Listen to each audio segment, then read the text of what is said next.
How's it going, everyone? Jimbo Slice here. Welcome to episode 8 of the Bostonian Wrestling Watchers podcast. I am your host, Jimbo Slice, and I am here with Matt and Bobby. Say hello, you guys.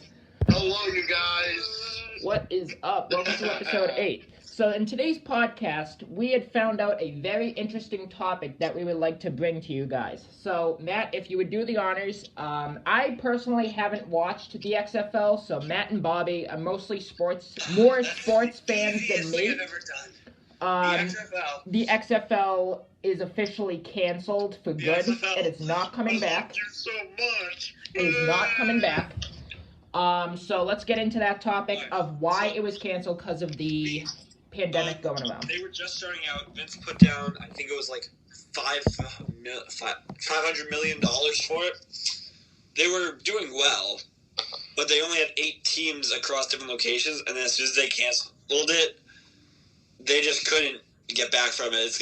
It's like a small business getting hit with this. Like, I don't think there's a way they can get back in it. So you think it was very entertaining.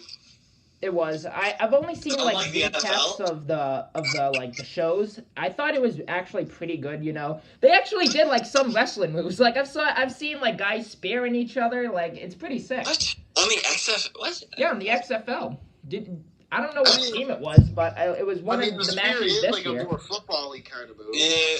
No. So basically, what set it apart from the NFL was that after a touchdown, there was no like kicking extra points. So you could go for a 1-yard try from the 5, a 2-yard point try for the 10, or the 3-point try from the 15.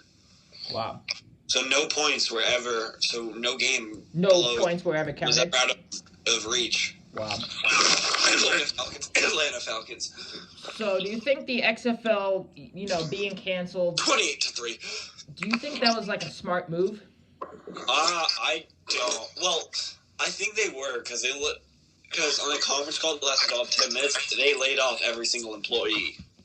Laid off. So every employee of the XFL is now officially laid off. Yes. That is actually. I knew it was coming as soon as they said XFL players. There were a good amount of athletes, signed to the XFL. Athletes were then allowed to sign with the NFL. So those athletes are now going to sign with the NFL? A few of them already did. Oh wow! For those athletes that had signed with the NFL, I wish you guys, Bostonian Wrestling Watchers, wishes you all good luck in your near future. It's kind of just a shame. It's kind of a shame that the XFL. I mean, I can't say anything bad or good about it because honestly, I haven't watched a full show or a game. Football. It was like the Alliance. It was like the AAF, except the AAF closed a lot sooner. So oh wow. So what were the teams? The St. Louis Battlehawks, the Houston Roughnecks, the Tampa Bay Vipers, the Houston Renegades. I think that was their name. I don't know. Yeah. The New York. Okay, let me look at the XFL names. I don't actually know. So while he's looking those names up, Bobby, would you think that the XFL would come back in the near future? I don't know. I didn't watch it. Honestly, I know Vince McMahon is the official owner of it. Oh, here we go. Ready? I got it. That actually wanting to do it. Ready? Dallas Renegades, DC Defenders, Houston Roughnecks, LA Wildcats, New York Guardians, St. Louis Battlehawks, Seattle Dragons, Tampa Bay Vipers.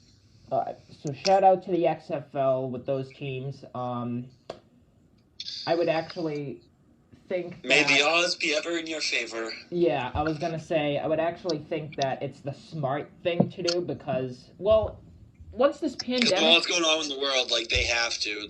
I was going to say, once this pandemic is over, I would think that they would bring it back, but I believe... They're not. Yeah, they've already said they're not. It's gone for good, so rest in peace, XFL. You will be missed. Once again. Right now, after this podcast, I will go watch some of the games from that podcast, and I'll let you all know how I like it. And then I have sad news from the NHL. Next week. The NHL. I have sad news NHL, NBA, but... No, I have sad news from the NHL. Yeah. It brings me a heavy heart. Wow. that former Bruin Colby Cave has passed away. Rest in peace. Rip. You will be missed.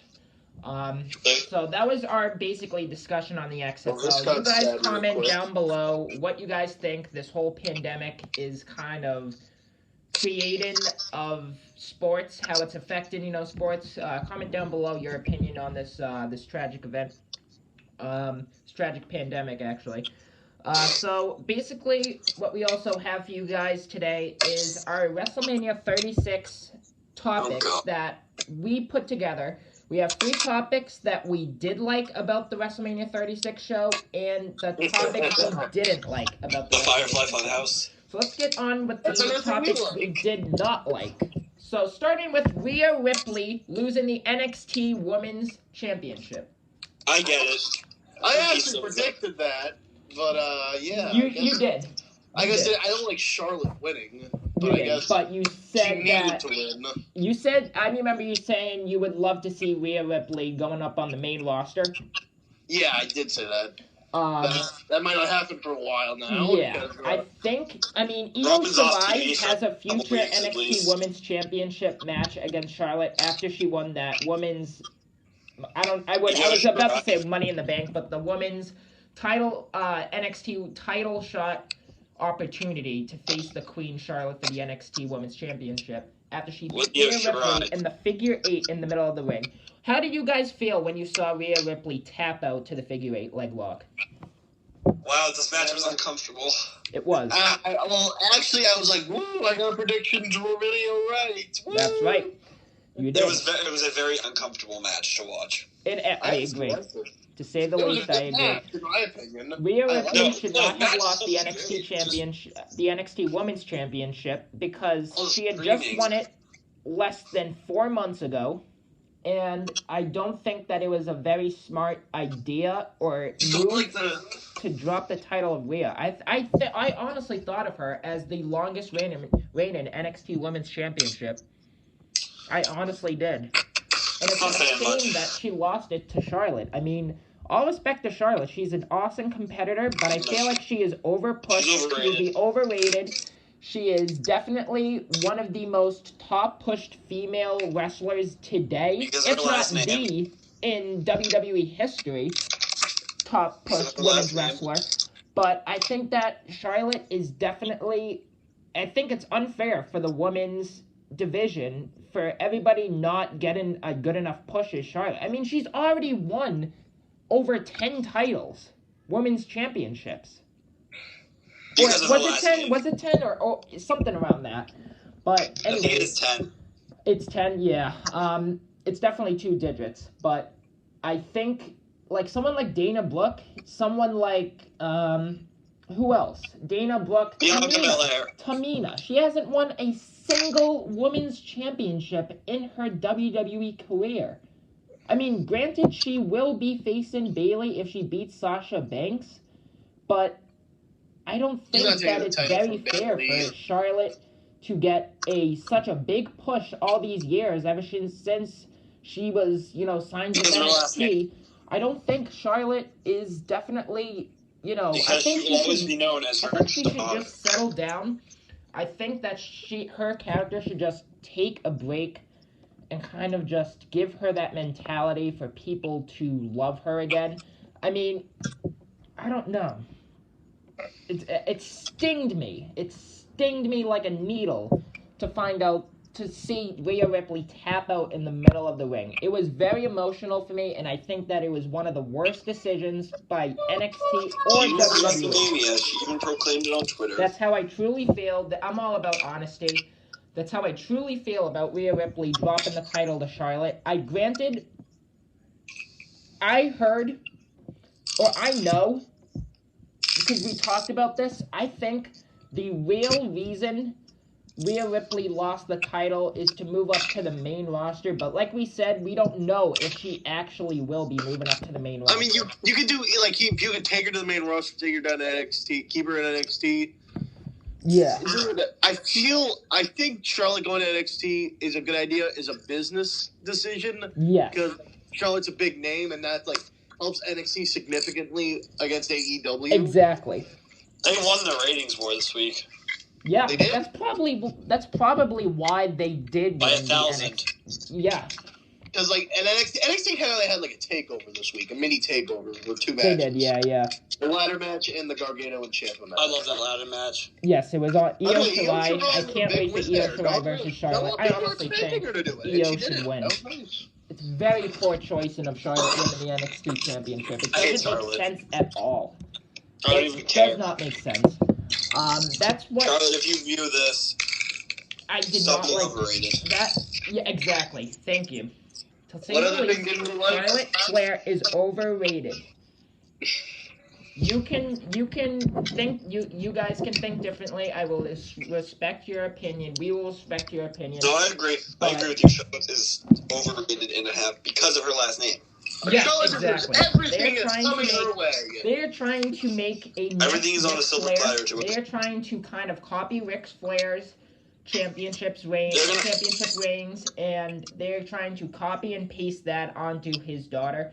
They're gonna she's gonna have more wins, like Yeah. title wins than Rick Yep, I could see that. I mean, because of her last name. like don't think this wrong. I have respect for everyone who steps foot in that ring, I don't. but I don't think it wasn't a good decision. Charlotte, if you're Point watching made, this, was you're not a good over. decision. Match was good. The winner, the Not good. deciding winner, not really. So topic number 2 of the 3 topics we didn't like is Elias versus not King Corbin, but Queen Corbin. Because Fox is a Disney company. Fox, yeah. Elias, Who cares we only about did that? Queen Corbin to add a little pun in here. You know, King Corbin, I think, is a joke, honestly. Yes. King This Corbin, match if would be you're watching interesting. this, Smack. I have respect for you. Why would it be on Let's wrestling? go back to Baron. We have respect, we just have our respectful opinions. There's a difference. Go back to the Baron. You were This so match much didn't- better being a The dumpster Lone fire. Wolf. The Lone Wolf, I had so much faith in the Lone Wolf until they dropped that. Until they dropped it to Constable Baron Corbin. Oh my goodness. Not even Or King Corbin. Yes. So It should be King Shorty G. what we what we King Gable. didn't like about the match really was Elias You're won so by a boring. small package, okay, but I would like to see more, I feel like the match should have had Wrestling. a false count anywhere match, like kind of, retaping that Elias getting thrown off that ledge on the SmackDown Live. I don't To think go home, SmackDown. yeah. That's right.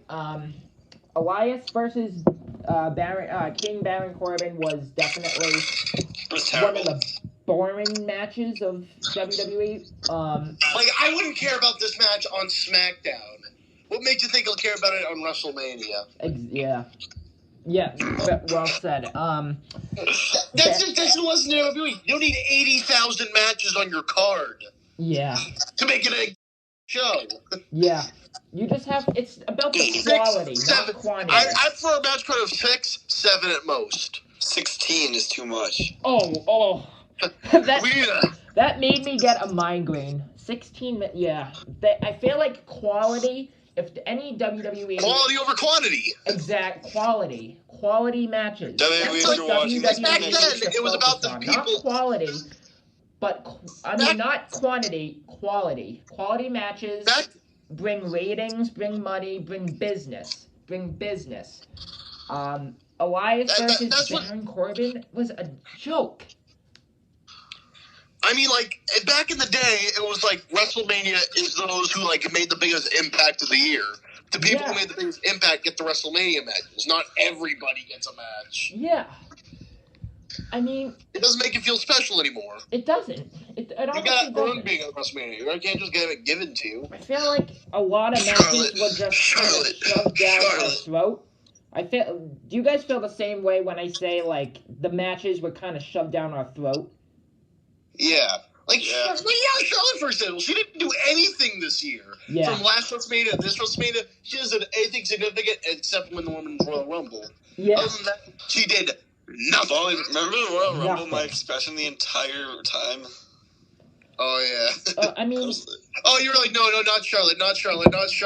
Anybody but Charlotte. And then it ended up being Charlotte. oh. I think. She won the women's title like once, King Baron and then lost like a week later. Definitely She's an the idiot. worst match of WrestleMania 36. I think that's one of the. They need a matches we Bayley did not face like. turn. That's why we did not like it. But we have No. We respect. did Sasha Banks face turn. respect for both I'd be down with the doing their Sasha best. Banks face And turn. at least competing in the ring during this pandemic. I think that they did their best. That's all we can say, and I respect that. Even though I did not like that match, I respect them both. I just have opinions. We just have opinions.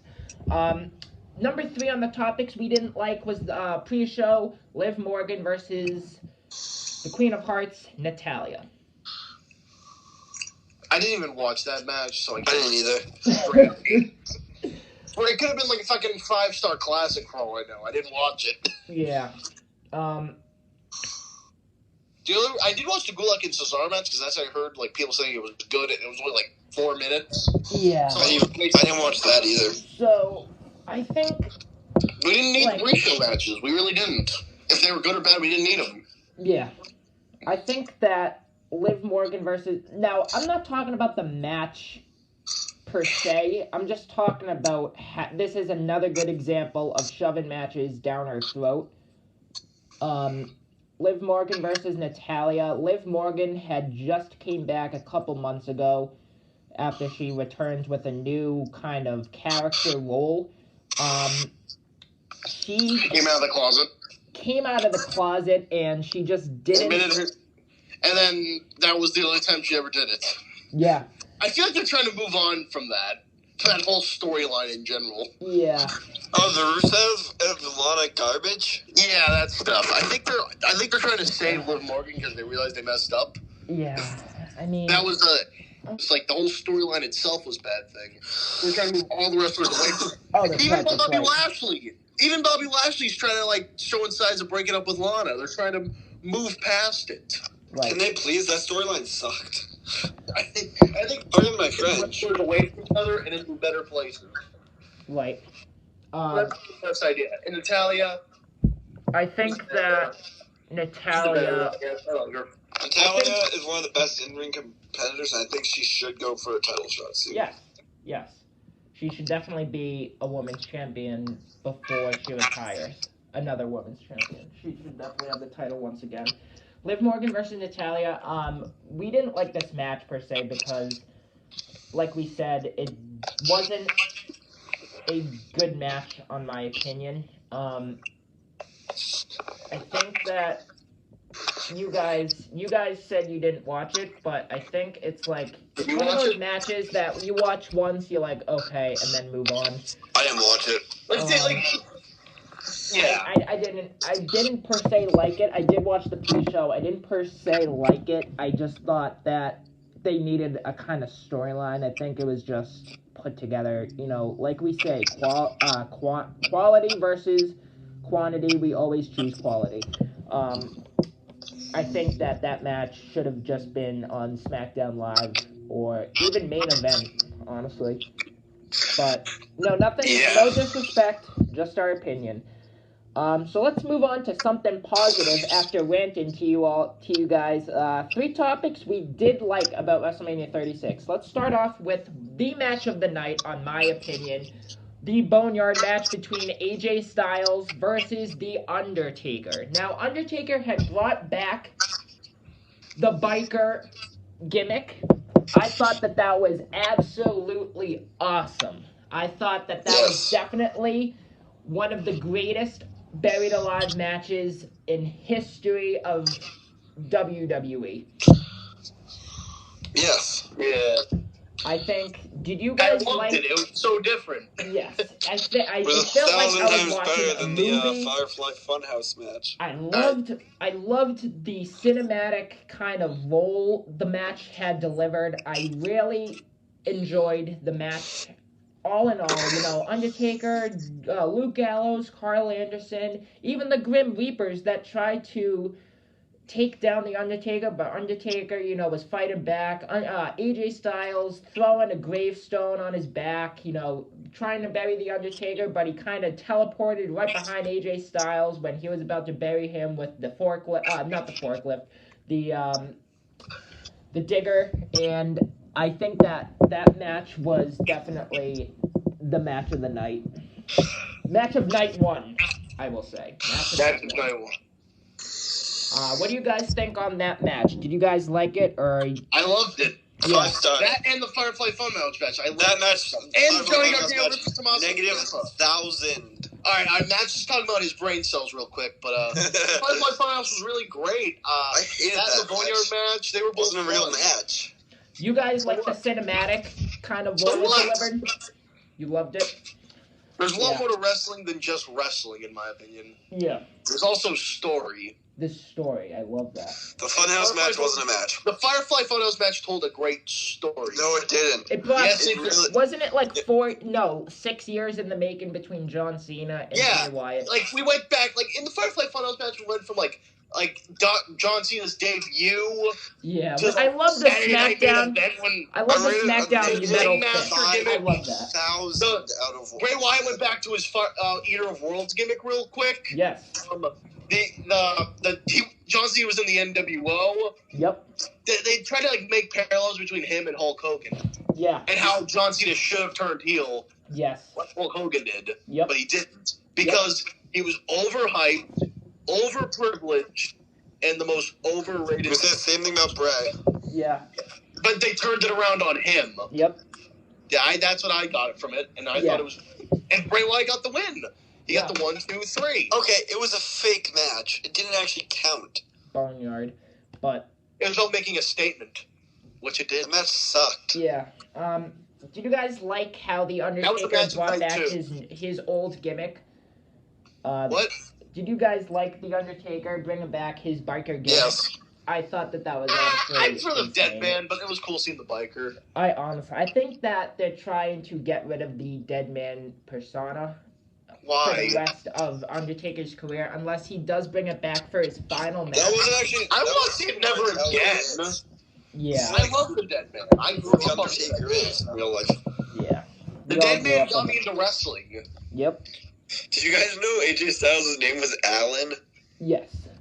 Alan. Oh. He did. That's what the Undertaker did call AJ Styles his real name in the match, and. AJ, I loved how the hype of the match kind of built up the story. The Boneyard match was fun, too. Quality of the matches, like we always say. AJ Styles calling, broken down Mark Calloway. The Undertaker mentioning the Undertaker's wife, how Undertaker fighting back at AJ Styles, saying his wife does a better Styles clash than AJ Styles himself. My favorite part of the match is when Undertaker was in the pit. And then suddenly a light formed behind AJ Styles. Yeah, the teleporting. I love that. That was awesome. It was. We have something else to talk about. And the Druids come out. Yep. The Dark Order. Yeah. We have something else to talk about. What else? Effective as of yesterday, WWE and the Revival have agreed on their release, which means they don't have to wait 90 days. Yes. So the Revival will be probably or Impact. On AEW. But topic number 2. Yeah, everyone's gonna want to turn up the Impact. Yep. So I have their new names. Oh, let's see. What's their new names? Let me look. I gotta look them up real quick. Topic number 2 of the topics we did like is Owen's OMG moment. Jumping off the WrestleMania. Cash Wheeler? Wait, I wasn't done about the Boneyard match. Oh, that's right. We all done talk. I want to say one more thing. All right, what's that? Well, I can't remember. And Dax Harwood. All right, cool for them. The Boneyard. The thing I like about the Boneyard match is that it took advantage that Undertaker, in the ring, Undertaker's not what he used to be. So this covered it up better. Yeah. And next year WrestleMania, I want to see a Firefly Boneyard match. Firefly. Can we not? Can they just get rid of the whole Firefly Funhouse gimmick? I hate that gimmick. That gimmick is the best thing that ever happened to Bray Wyatt. Yeah. Fight me. It's the worst thing that ever happened to the fans. So topic number 2 is Kevin Owens jumping off with the OMG moment, jumping off the logo, diving onto Seth Rollins, onto the announce table. That was a moment of... I strongly disagree on that, but it was a great moment. He said he would have jumped off the ship if they were in the original. That would have been awesome. The WrestleMania original, kind of stage set. I thought that stage set was easily one of the greatest WrestleMania stages of all time. I wish that we had gotten that stage, but we didn't, and I think that they actually delivered a great match between Kevin Owens and Seth Rollins. The Messiah! Oh wait, the Monday Night Messiah. But anyways, do you guys have anything to say about Kevin Owens and Seth Rollins? Yeah, Seth is the Monday Night Moron. Monday Night Moron. Yeah, I thought that this is a good match. OMG moment was definitely... It was like great wrestling. It was a great match. It was. Match of the night. The last topic of the topics we agreed on or liked was Drew McIntyre. We missed one too. We missed the ladder beast. match. That was the ladder match. Lesnar. Can we just talk about the whole show? Because all of it was very good. Yeah, so... Except for one match. Real quick, what do you guys think on Drew McIntyre? No, Firefly Funhouse match. That was actually the match of the year, so... What do you guys think on Drew McIntyre winning against Brock Lesnar? Matt, I have something to say. It wasn't a match. I'm giving the Firefly Funhouse match 6 stars. I'm giving it -10. I'm agreeing with Wrestle Talk. I'm giving it Holly Davis, and I'm giving it 6 stars. It was just I'm giving it -10 stars. It will make that WrestleMania be remembered forever for that match. Shout out to Wrestling And the boy. So Drew McIntyre winning against Brock Lesnar. What do you guys think about that? Drew McIntyre dethroning the Beast for the WWE Championship. That was my prophecy, and it came true. Yes. Congratulations to Drew McIntyre. What a superstar that has earned this moment. Even though it was not in front of a live crowd, I really respect Drew McIntyre as a WWE competitor. He actually got in trouble with the WWE. For breaking the fourth wall. Yeah. Yeah. Right after he won. He just wanted to thank us. He just wanted to thank us. I respect the man. I think he should. I think that. I love Drew. It was very predictable, but I thought that moment was definitely one of the greatest fairy tale endings of all time. You know, Drew McIntyre kind of building up, signing back to NXT, building up his character again. I think that Drew McIntyre was definitely one of the greatest superstars today, is one of the greatest superstars today. Everybody, you know, once the live crowd comes back, everybody's going to go wild when they hear Drew's theme song hits the Titantron. I think that match was honestly epic. Even though it was only like 5 minutes, I think that match was honestly, it was great. I loved that match. Drew McIntyre just staring off into the camera, standing tall over the Beast. I loved it. That might have been why they sent the Big Show out, though. And then, the Big Show coming back for another WWE Championship shot. After that match had went off the air, Big Show had came out, challenged Drew for the title. Drew accepted. Drew with the Claymore kick to Big Show after a 2 or 3 minute match, and then that was the win. Drew McIntyre is going to be his big star. Is going to be a big star. And I cannot wait to see what his future has in set for the WWE Universe. Backstage report says Goldberg lobbied to beat The Fiend and then lobbied to lose to Strowman. WWE Backstage, shout out to them. I loved their... How did Goldberg refuse to lose to The Fiend at Super Showdown? Yeah. He lobbied people backstage to have him win. Wow. But anyways, I think we're going to end the podcast right there. Can I give my opinion on Drew McIntyre versus Brock Lesnar? Yes. Can I give my opinion? Yes. All right. That's what I was saying earlier, how story can bring a match to the greatest it can be. Because, look at the Braun and Goldberg match. Was the same match. Yeah. Finishers and shit. But no one cared because that was a last-minute match. Oh, we forgot one match. Sorry, Bobby.